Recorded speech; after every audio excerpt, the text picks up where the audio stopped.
اعوذ باللہ من الشیطان اللعین الرجیم بسم اللہ الرحمن الرحیم الحمدللہ الاول بلا اول کان قبلہ والآخر بلا آخر یکون بعدہ قصرۃ رؤیتہ ابصار الناظرین وعجزت عن نعتہ اوہام الواصفین وصلی اللہ علی اشرف الانبیاء والمرسلین وخاتم النبیین ابی القاسم محمد وآلہ الطیبین الطاہرین المعصومین الشرفاء الذین اذھب اللہ عنہم الرجس وطہرہم تطہیرا ولعنۃ الدائمۃ علی اعدائہم اجمعین من یومنا ھذا الی قیام یوم الدین اما بعد فقد قال رسول اللہ صلی اللہ علیہ وآلہ وسلم الفاطمۃ بضعۃ منی۔ سامعین، کہ جسے رسول نے اپنا حصہ کہا ہے، اور وہ بیٹی کہ جو جب بھی رسول کے سامنے آئی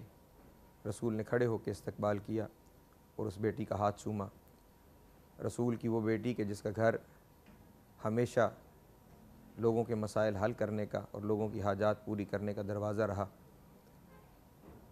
مصائب کی تفصیل کی جانے سے پہلے بس ایک بات جناب سیدہ کی سیرت اور زندگی کے حوالے سے آپ کے سامنے بیان کر دوں۔ جناب سیدہ نے کس صبر کے ساتھ اس زندگی کو گزارا ہے۔ امیر کائنات جب خیبر فتح کر کے واپس تشریف لا رہے تھے تو اس جنگ خیبر کے اندر اتنا مال غنیمت مسلمانوں کو ملا تھا اور ہر ایک صحابی کے حصے میں اتنا مال غنیمت آیا تھا کہ لکھنے والوں نے لکھا کہ صحابہ کے بچے مدینہ کی گلیوں میں اس مال غنیمت کے ساتھ کھیلا کرتے تھے۔ اتنا سونا اور چاندی مال غنیمت کے طور پہ اس جنگ میں آیا تھا۔ تو جب ہر ایک عام فوجی کو اتنا ملا تھا تو آپ اس کے بارے میں تصور کیجئے کہ جسے باقیوں کے مقابلے میں دگنا ملا تھا۔ باقی تمام لوگ امیر کائنات سے پہلے مدینے میں پہنچ گئے اور اپنے اپنے گھروں میں انہوں نے اپنا اپنا حصہ پہنچا دیا۔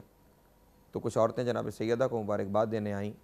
اور انہوں نے کہا کہ آپ کے ہاتھ پر خداوند عالم نے آپ کے شوہر کے دست مبارک پر اسلام کو فتح عطا کی ہے اور رسول اللہ نے مال غنیمت میں دگنا حصہ علی کا قرار دیا ہے۔ ہمارے گھر میں اتنا کچھ آیا ہے تو آپ خود تصور کیجئے کہ علی کے پاس کیا کچھ ہوگا۔ سیدہ اس انتظار میں تھیں کہ امیر کائنات کب گھر تشریف لاتے ہیں۔ جب امیر کائنات اپنے گھر میں داخل ہوئے تو خالی ہاتھ تھے۔ عورتیں جو کچھ بتا کے گئی تھیں معاملہ اس کے بالکل برعکس تھا۔ امیر کائنات کے دونوں ہاتھ بالکل خالی تھے۔ جناب سیدہ نے کوئی سوال نہیں کیا۔ امیر کائنات اطمینان سے اپنی جگہ پہ تشریف فرما ہو گئے۔ جناب سیدہ نے پانی پیش کیا، امیر کائنات نے پانی پیا اور جب بالکل اطمینان سے بیٹھ چکے، سستا چکے، تو اس وقت جناب سیدہ نے یہ ارشاد فرمایا کہ یا علی، مدینہ کی عورتیں آئی تھیں اور وہ اس طرح کا معاملہ بیان کر رہی تھیں کہ ان کے گھر میں اتنا کچھ مال غنیمت کے طور پہ آیا ہے اور آپ کو سب کے مقابلے میں دگنا ملا ہے، لیکن امیر کائنات آپ تو جب گھر میں تشریف لائے ہیں تو آپ کے ہاتھ خالی ہیں۔ تو اس وقت امیر کائنات کی آنکھوں میں آنسو آئے، جسم پہ کپ کپی طاری ہوئی اور ارشاد فرمایا، بنت رسول، میں جب مدینے آ رہا تھا تو مدینے کے محتاجوں کو اس بات کی خبر ہو گئی تھی کہ آج علی مال غنیمت کا ایک بہت بڑا حصہ لے کر آ رہے ہیں۔ تو مجھ سے پہلے رستے میں دونوں طرف غریب اور فقراء موجود تھے۔ میں چلتا چلا آیا اور جو کچھ مجھے ملا تھا وہ میں ان لوگوں کے درمیان بانٹتا چلا آیا۔ مدینے میں داخل ہوتے ہوئے بس ایک ردا میرے پاس باقی رہ گئی تھی، اور وہ بھی جب میں مدینے میں پہنچا تو میں نے دیکھا کہ ایک مستور ہے کہ جس کی سر کی چادر پھٹی ہوئی ہے، تو میں نے وہ چادر بھی اسے دے دی اور میں خالی ہاتھ اپنے گھر میں آ گیا ہوں۔ یہ سننا تھا کہ جناب سیدہ کی زبان کے اوپر بجائے اس کے کہ کوئی گلے کا لفظ آتا، ماتھے پہ کوئی شکن آتی، فوراً مصلی بچھا کر شکرانے کی 2 رکعت نماز ادا کی اور پھر سر کو سجدے میں رکھ کے کہا، میرے اللہ تیرا شکر ہے کہ تو نے مجھے ایسا شریک حیات عطا کیا ہے، میری زندگی کا ایسا ساتھی عطا کیا ہے کہ جس کے لیے تیری رضا ہر ایک جگہ پہ افضل ہے اور تیری رضا پہ نظر رکھتا ہے اور تیرے بندوں کی تمام حاجتوں کو پورا کرتا ہے۔ وہ رسول کی بیٹی کہ جس نے اپنی ساری زندگی لوگوں کی حاجتیں پوری کرنے میں گزار دی،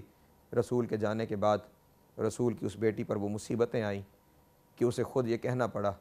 کہ اگر یہ مصیبتیں دنوں پہ آتی تو وہ سیاراتوں میں تبدیل ہو جاتی، اور اگر یہ مصیبتیں پہاڑوں پر آتی تو وہ پہاڑ ریزہ ریزہ ہو جاتے۔ سوچنے کی بات ہے کہ وہ مصیبتیں کون سی ہیں کہ جن کے اوپر سیدہ جیسی شہزادی یہ کہنے پہ مجبور ہو گئی کہ اگر دنوں پہ آتی تو وہ سیاراتوں میں تبدیل ہو جاتی۔ تو سامعین محترم، ناظرین کرام، ان مصیبتوں میں سے سب سے پہلی مصیبت تو یہ تھی کہ سیدہ نے دیکھا کہ وہ لوگ کہ جنہیں سیدہ کے بابا نے بدو سے انسان بنایا، انسان سے مسلمان بنایا، اور پھر کیا کچھ اس رسول کے دروازے سے عطا نہیں ہوا، وہی لوگ رسول کے جنازے کو چھوڑ کر حکومتوں کو تقسیم کرنے چلے گئے۔ 3 دن تک اللہ کے رسول کا جنازہ پڑھا رہا اور لوگ اپنی حکومت تقسیم کرتے رہے۔ انتظار میں رہی رسول کی بیٹی کہ کوئی آئے اور مجھے میرے بابا کا پرسہ دے، لیکن کوئی نہ آیا، اور 3 دن کے بعد امیر کائنات نے اپنے گھر کے اندر ہی اللہ کے رسول کو سپرد خاک کر دیا۔ اور پھر اس کے بعد اس سے بڑا مصیبت کا پہاڑ یہ ٹوٹا کہ جو رسول اللہ اپنی بیٹی کو اس کا حق دے کے گئے تھے، اس حق پہ قبضہ کر لیا گیا، اس حق کو غصب کر دیا گیا، اور فدق سے سیدہ کے کارندوں کو بے دخل کر کے نکال دیا گیا۔ وہ جناب سیدہ کے پاس آئے اور بتایا کہ آپ کے باغ پر قبضہ کر لیا گیا ہے، آپ کے حق پر قبضہ کر لیا گیا ہے۔ جیسے میں نے ابھی گفتگو کی ابتدا میں آپ کے سامنے کہا تھا، وہ بی بی کہ جو رسول کے سامنے جاتی تھی تو رسول کھڑے ہو جاتے تھے، اس کا استقبال کرتے تھے، وہی بی بی مدینے کے بازار سے گزر کر، گو کہ اس وقت دونوں جانب کنیزیں موجود تھیں اور درمیان میں سے رسول کی بیٹی گزر کر بازار میں گئی، لیکن وہ وقت تو آیا کہ محمد کی بیٹی کو اپنے گھر سے باہر نکلنا پڑا۔ دربار میں آ کر کئی گھنٹے وہ شہزادی کھڑی رہی، کئی گھنٹے تک بات نہ سنی گئی، اور پھر اسی دربار کے اندر کہ جہاں اس کی صداقت کی قسمیں کھائی جاتی تھیں، اسی دربار کے اندر محمد کی بیٹی کو جھٹلایا گیا۔ اور پھر جب گھر واپس تشریف لے آئیں تو پھر اس کے بعد اس سے بڑا قضیہ یہ ہوا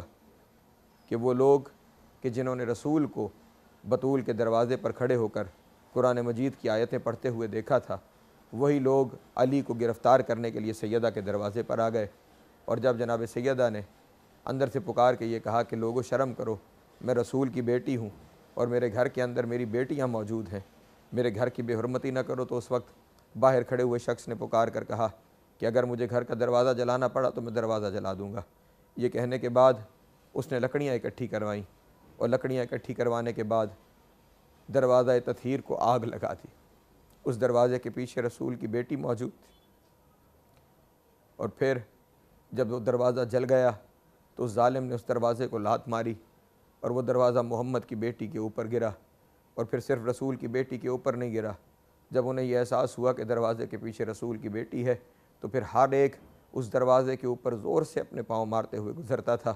کہ زیادہ سے زیادہ تکلیف کسی طرح رسول کی بیٹی کو پہنچے۔ یہاں پہ مجھے آقا مرشی نجفی کا ایک مکاشفہ یاد آ گیا کہ جو میں نے مشہد المقدس میں رواق کوثر میں سنا تھا۔ وہاں پہ یہ بیان کیا گیا کہ آقا مرشی نجفی کہ دنیا میں جانے کے بعد ان کے کچھ مکاشفات دنیا کے سامنے آئے، جن مکاشفوں کے اندر ایک مکاشفہ یہ تھا کہ وہ فرماتے ہیں کہ میری ملاقات میرے آقا و مولا سے ہوئی،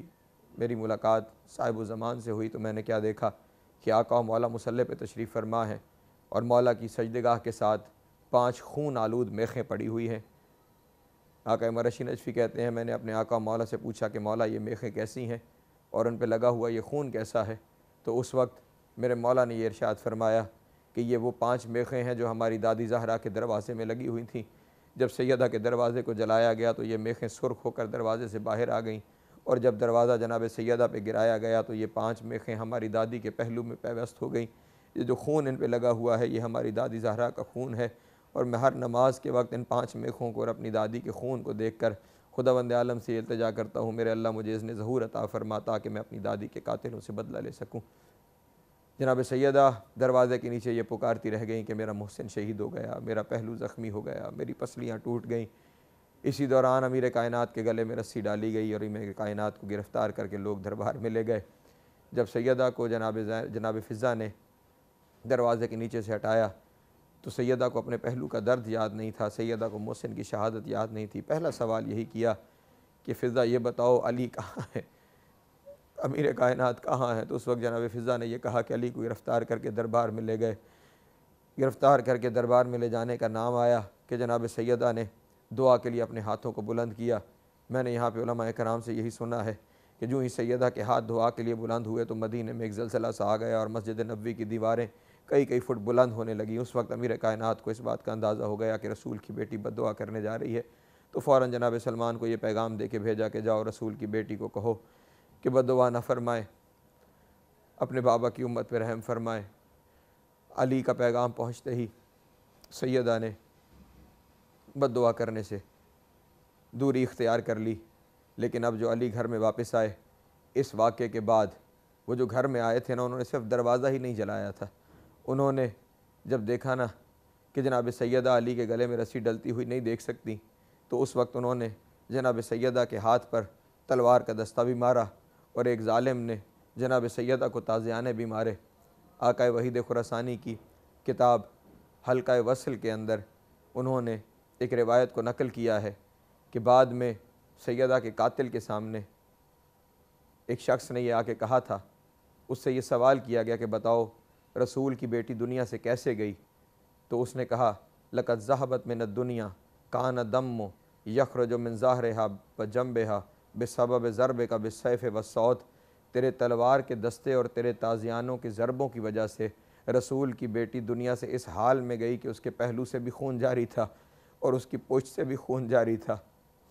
اسی لیے امیر کائنات نے یہ ارشاد فرمایا کہ میں نے محمد کی بیٹی کو 7 چادروں میں کفن دیا۔ رسول کے بعد 75 دن یا 95 دن زندہ رہی، اپنے دائیں ہاتھ سے تسبیح نہیں پڑھ سکی، رسول کی بیٹی کھڑے ہو کے نماز نہیں پڑھ سکی، اور آخر وہ دن آ گیا کہ جس دن رسول کی بیٹی نے اس دنیا سے پردہ کرنا تھا، اس دن اللہ جانے کیسے ہمت جتا کے جناب سیدہ نے اپنے گھر کے سارے کام کیے، اپنے گھر میں کھانا بھی بنایا، اپنے گھر کی صفائی بھی کی، اور جب امیر کائنات گھر میں تشریف لائے، گھر کے تمام حالات کو دیکھ کے کہا بنت رسول محسوس ہوتا ہے کہ آج طبیعت میں کچھ بہتری ہے۔ اس وقت آنکھوں میں آنسو آ گئے اور روتے ہوئے ارشاد فرمایا امیر کائنات میرے بابا سے ملنے کا وقت قریب آ گیا ہے، میں چند وصیتیں کرنا چاہتی ہوں، آپ میرے پاس تشریف فرما ہو جائے، میں وصیتیں آپ کے سامنے بیان کروں۔ میں مختصر انداز میں وہ چند وصیتیں آپ کے سامنے بیان کروں گا۔ پہلی بات کرتے ہوئے ارشاد فرمایا یا علی میں نے آپ کے ساتھ زندگی گزاری ہے، میں نے پوری کوشش کی ہے کہ آپ کا ہر ایک حق ادا کروں، لیکن اگر کسی جگہ مجھ سے کوئی کمی رہ گئی ہو تو یا علی مجھے معاف کر دیجیے گا۔ بس یہ سننا تھا کہ امیر کائنات کی آنکھوں میں آنسو آ گئے اور روتے ہوئے ارشاد فرمایا سیدہ آپ ایسا نہ کہیں، آپ صاحب تطہیر ہیں، آپ سے کسی معاملے میں کوئی کمی نہیں رہ گئی، لیکن میری آپ سے گزارش یہ ہے کہ جب آپ زخمی حالت میں اپنے بابا کے سامنے جائیں گی تو جا کے بابا کو بتائیے گا کہ آپ نے جو کچھ کہا تھا علی اس وصیت پہ عمل کرتے ہوئے آپ کی بیٹی کو ان زخموں سے اور تکلیفوں سے بچا نہیں سکا۔ پھر کہا یا علی میرے بعد بنی کلاب سے شادی کرنا، اس بی بی کا نام بھی فاطمہ ہوگا، اس کے بطن سے اللہ آپ کو ایک بیٹا عطا فرمائے گا، میں نے اس بیٹے کا نام عباس رکھا ہے، جب وہ دنیا میں آئے تو اسے میرا سلام پیش کیجیے گا۔ اور اس کے بعد کچھ اور وصیتیں کرنے کے بعد امیر کائنات سے کہا کہ آپ مسجد میں تشریف لے جائیے، میرے لیے دعا فرمائیے۔ حسنین کریمین جب آئے تو انہیں بھی پیار کیا اور یہی کہا کہ آپ مسجد میں چلے جائیں اور جا کر اپنے نانا کی قبر پر میرے لیے دعا کریں۔ امیر کائنات بھی مسجد میں تشریف لے گئے، شہزادے بھی رسول کے روضے پہ تشریف لے گئے، اور اس وقت جناب سیدہ نے جناب فضہ اور بی بی ام ایمن سے کہا کہ میں اپنے حجرے میں جا رہی ہوں، جب تک میری تسبیح کی آواز آتی رہے سمجھنا کہ میں زندہ ہوں، جب میری تسبیح کی آواز بند ہو جائے تو اس وقت سمجھ لینا کہ میں حق کے رستے پہ چلی گئی ہوں، اور خیال کرنا کہ جب حسن اور حسین آئیں تو خبر دینے سے پہلے میرے بیٹوں کو کھانا کھلانا اور اس کے بعد انہیں میری شہادت کی خبر دینا۔ ادھر سیدہ اپنے حجرے میں چلی گئیں اور ادھر سیدہ کے لال روضہ رسول پہ چلے گئے اور امیر کائنات مسجد نبوی میں چلے گئے۔ عزاداران، یہاں پر میرا تصور یہ کہتا ہے کہ جب سیدہ کے لال قبر رسول پہ پہنچے ہوں گے تو امام حسن نے ہاتھوں کو بلند کر کے کہا ہوگا نانا آپ کی بیٹی بہت بیمار ہے، نانا ہم اپنی ماں کی شفا کے لیے آپ کے پاس دعا کرنے آئے ہیں۔ تو اس وقت میرا تصور یہ کہتا ہے حسین شہید کربلا نے آگے بڑھ کر اپنے آپ کو رسول کی قبر پہ گرا کے کہا ہوگا نانا بھیا تو یہ کہہ رہے ہیں نا اماں بیمار ہے، لیکن نانا میں آپ کو بتانا چاہتا ہوں اماں بیمار نہیں ہے، لوگوں نے اماں کو بہت مارا ہے، نانا میری ماں بہت زخمی ہے، نانا میری ماں کا پہلو زخمی ہے، نانا میں لوگوں نے میری ماں کو تازیانے مارے۔ بس یہی باتیں نانا سے ہو رہی تھیں کہ یکا یک ایک آواز آئی کہ میرے بچوں اپنے گھر میں واپس چلے جاؤ، تمہاری ماں اس دنیا سے چلی گئی ہے۔ بس اس خبر کا سننا تھا کہ سیدہ کے لال روضہ رسول سے اپنے گھر کی جانب ایسے دوڑے کہ نالین نہ سنبھلنے پائی، ننھے ننھے امامے نہ سنبھلنے پائے۔ سیدہ کے لال اپنے گھر کی جانب آئے۔ امیر کائنات کو جب مسجد نبوی میں اس بات کی خبر ملی تو پھر امیر کائنات مدینے کی گلیوں میں دیواروں کا سہارا لیتے ہوئے اپنے گھر کی جانب آئے، اور جب گھر میں پہنچے تو کیا دیکھا، جناب سیدہ داغ مفارقت دے چکی ہیں، اس دنیا سے جا چکی ہیں۔ جناب سیدہ کو امیر کائنات نے غسل و کفن دلانا شروع کیا۔ غسل دلاتے ہوئے امیر کائنات کے گریے کی آواز بلند ہوئی، اور بعد میں جناب سلمان نے یہ سوال کیا تھا کہ یا علی، آپ تو بہت بڑے شجاع ہیں، آپ اشجع الناس ہیں، آپ کی گریے کی آواز اتنی بلند کیوں ہوئی؟ تو اس وقت امیر کائنات نے یہ ارشاد فرمایا، سلمان، مجھے فاطمہ نے بتایا نہیں کہ فاطمہ کی ساری پسلیاں ٹوٹی ہوئی تھیں،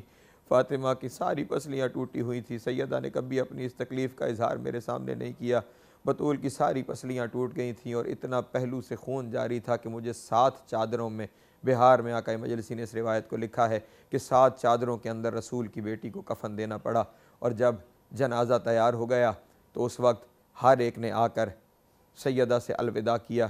سب آ کے سیدہ سے الوداع کرتے رہے، لیکن اگر کوئی نہیں آیا تو دور کھڑا ہوا۔ سیدہ کا چھوٹا بیٹا حسین رو تو رہا تھا لیکن اپنے ماں کے قریب نہیں آ رہا تھا۔ اس وقت امیر کائنات نے یہ کہا، حسین کیا ماں سے الوداع نہیں کرو گے؟ تو روتے ہوئے یہ ارشاد فرمایا، بابا جان، میری ماں فخر مریم ہے، بابا جان میں فخر عیسیٰ ہوں۔ مریم نے اپنے بیٹے کو خود بلایا تھا، جب تک میری ماں مجھے نہیں بلائے گی میں نہیں آؤں گا۔ بس یہ سننا تھا کہ وہ ہاتھ جو 3 مہینے سے پہلو سے نہیں اٹھا تھا، کفن کے بند کھل گئے اور دونوں ہاتھوں کو دراز کر کے کہا، آ جاؤ میرے کربلا کے غریب بیٹے، آ جاؤ میرے 3 دن کے پیاسے بیٹے، آ جاؤ میرے غریب بیٹے۔ اب قریب آ کر اپنی ماں کے گلے لگ کر جناب امام حسین نے رونا شروع کیا۔ بس امام حسین کا رونا تھا کہ اس کے بعد حوروں سے تسبیحاں چھٹ گئیں، آسمان پہ زلزلے آنا شروع ہو گئے۔ فوراً جبریل نازل ہوئے اور آ کر کہا، یا علی، حسین کو اپنی ماں سے الگ کیجئے ورنہ کائنات میں قیامت آ جائے گی، دنیا یہیں پہ ختم ہو جائے گی۔ ایک جانب سے امیر کائنات نے سہارا دیا، دوسری جانب سے جبریل نے سہارا دیا اور الگ کرنا شروع کیا حسین کو ماں کی میت سے، حسین کو ماں کی میت سے الگ کرنا شروع کیا۔ مجھے یہاں پہ یہ منظر یاد آتا ہے جس کا تعلق اس کربلا کے بن کے ساتھ ہے۔ میں کہوں گا آقا حسین، آپ کو آپ کی ماں کی میت سے جدا کیا گیا، لیکن جدا کرنے والے آپ کے بابا علی تھے، جدا کرنے والا وہ جبریل تھا کہ جس نے آپ کے پروں پر، اپنے پروں پر آپ کو سلایا تھا، جس نے ہمیشہ آپ کے ناز اٹھائے تھے، جس نے آپ کا جھولا جھلایا تھا۔ انہوں نے بڑے پیار سے، بڑی محبت سے آپ کو اپنی ماں سے جدا کیا۔ لیکن میرا سلام ہو اسی سرزمین کربلا کے اوپر، آقا و مولا آپ کے لاشے پر آپ کی بیٹی سکینہ آ گئی تھی، لیکن آپ کی بیٹی سکینہ کو آپ سے جدا پیار سے نہیں کیا گیا۔ ظالم آیا اور اس نے آپ کے سامنے آپ کی بیٹی کو تماچے بھی مارے، اس نے آپ کی بیٹی کے ساتھ وہ ظلم کیے جو نہیں کرنے چاہیے تھے۔ وہ کربلا کے بن میں چلا کے کہتی رہی، مجھے میرے بابا سے جدا نہ کرو، مجھے میرے بابا سے جدا نہ کرو، اور لوگ ظلم کر کے اسے اس کے بابا سے جدا بھی کرتے رہے۔ پھر اس بیٹی نے یہ بھی دیکھا کہ وہ 7 قدم پہ کھڑی ہوئی دیکھ رہی تھی کہ اس کے سامنے ظالم اس کی بابا کی گردن پہ سوار ہو گیا، اور اسی سکینہ کے سامنے 13 ضربوں کے ساتھ حسین جیسے باپ کو شہید کیا گیا، اور پکارتی رہی، تم اسے ایسے کیوں شہید کر رہے ہو جس کا اگر ایک بال بھی ٹوٹ جائے تو میری دادی سارا دن بیٹھ کر روتی رہتی تھی کہ میرے بیٹے کا ایک بال ٹوٹ گیا۔ اسی سیدہ کے بیٹے کو اسی کربلا کے بن میں 13 ضربوں سے پیاسا ذبح کیا گیا۔ اور سیدہ کی مظلومیت صرف سیدہ کی زندگی میں نہیں، سیدہ کی مظلومیت آج بھی ہے۔ آج بھی، میں ابھی چند دن پہلے ہی مدینہ سے یہاں کربلا آیا ہوں، آج بھی مدینہ میں قبر سیدہ پہ چراغ نہیں ہے،